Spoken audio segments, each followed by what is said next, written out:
Welcome, you are looking at the newest device from BlackBerry producer Research in Motion, the new BlackBerry Curve 8900, which was just released by T-Mobile Germany last week. Last week I already did a short video review of this device in German, but I thought I'll try it again in English so that more people can participate in my thoughts on the new device. As you can clearly hear, I'm not a native speaker, so please forgive me for all the mistakes I'll surely make. So let's take a look at the device outside at first. On the top of the device you can see the red blinking indicator light, which indicates new emails, SMS, telephone calls or MMS, for example. This hasn't been changed. This was already there on the old devices. Let's compare it with the predecessor. This is the old BlackBerry Curve 8310 from Vodafone, and now on the right side the successor, the 8900 or 8900, the new Curve and the old Curve. As you can see, the size has not been changed much. The new device feels a little bit lighter and smaller. But one thing has grown, the LCD display is a little bit bigger. One thing at the keypad has changed, it's the trackball. Let's take a look at that. On the old device there was much room or space to navigate with your finger around the trackball. The new trackball is much closer to these buttons, which is something you have to get used to during operation. At first I did not like it, but I think it will work for me. The old buttons could easily be pressed.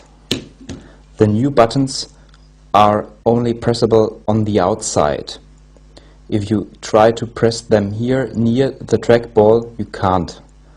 That is also something you have to get used to. There are some minor changes on the outside, besides that the new device is really looking much cooler and stylisher than the old did. You have a loudspeaker here.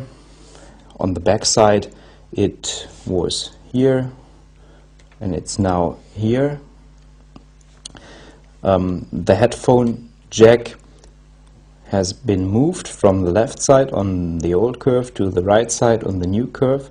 It is a 3.5 millimeter standard headphone jack, so you can plug in any normal headphones you might have. On the right side there is the volume control, which is a little bit bigger now, and there are custom keys on both sides. On default, the left custom key is assigned to voice dialing, and the right custom key is assigned to making photographs to the camera. I'm sorry for my bad English. I have to practice more. But you can always assign these keys to other functions. One other difference is the USB connector. The old one had a mini USB port. The new features a micro USB port. On top of the device there are some changes too, where there was one button only on the old Curve. There are now two hidden buttons. You can press on the left side and you can press on the right side. This is just standby and this is locking the device. The microphone is here, which was here. The branding on the old device was here at this part. Now the branding part is here. The new device features a much better camera than the old did.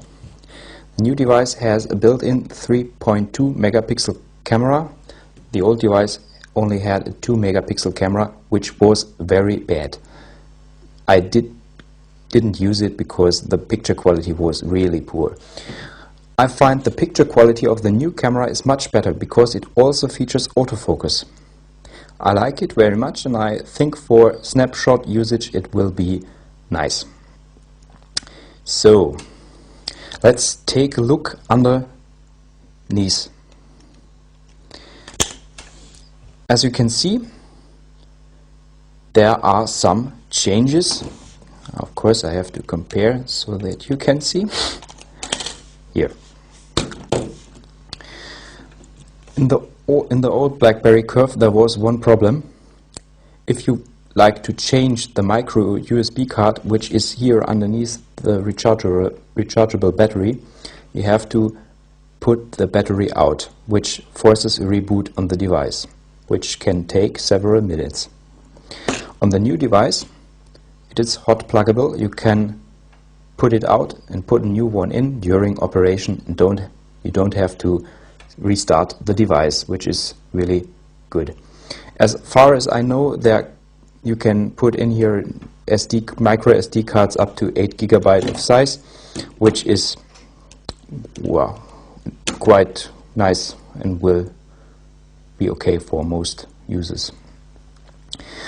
Let's take a short look at the new menu. As on all BlackBerry devices, mailboxes have indicators, so you can see if there is a new email in it. Now I'd like to show you in comparison the design of the old menu. Just a second. This is what the old menu looked like. Not very beautiful. It could be adjusted by skins, but it's still ugly, as I think. The new one is much stylisher. I like it very much. So, you can take a closer look. One of the key features of the new device is Wi-Fi. The old one only offered connections through Edge and GPRS. I assigned the left custom key to connections, so with one press here I can activate Wi-Fi. Let's try that. Now it should ask me for my access point. This usually takes a little while. Now it's asking. I say yeah for yes, and now it's you noticed here besides my carrier logo there is the name of my access point, and here you can see a little Wi-Fi logo. So Wi-Fi is really nice because surfing with GPRS or even Edge is not so fast. Let's try how fast the browser is, and I had the idea to compare it to the browser of the iPhone. Let's see which device loads faster. I think we'll try the site engadget.com. Engadget.com. Both devices are linked to the same access point. The site has never been opened on both devices. And go.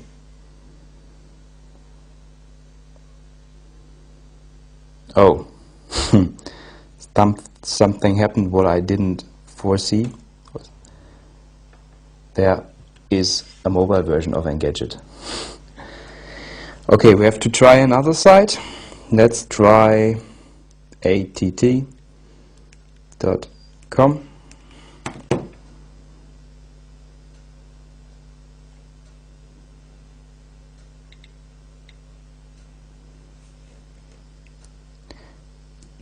Okay, and let's go. Okay, the iPhone seems to be a little bit faster. The iPhone is ready. The BlackBerry is ready too, but as you can see, there are missing some details. Where are the pictures? Strange. There are some improvements on the browser on the new BlackBerry Curve. It's much better than on the old BlackBerry Curve, but it still can't be compared with the Genius browser on the iPhone. There is much to do. Okay, that's all for today. If there are any questions, please leave a comment. Thank you.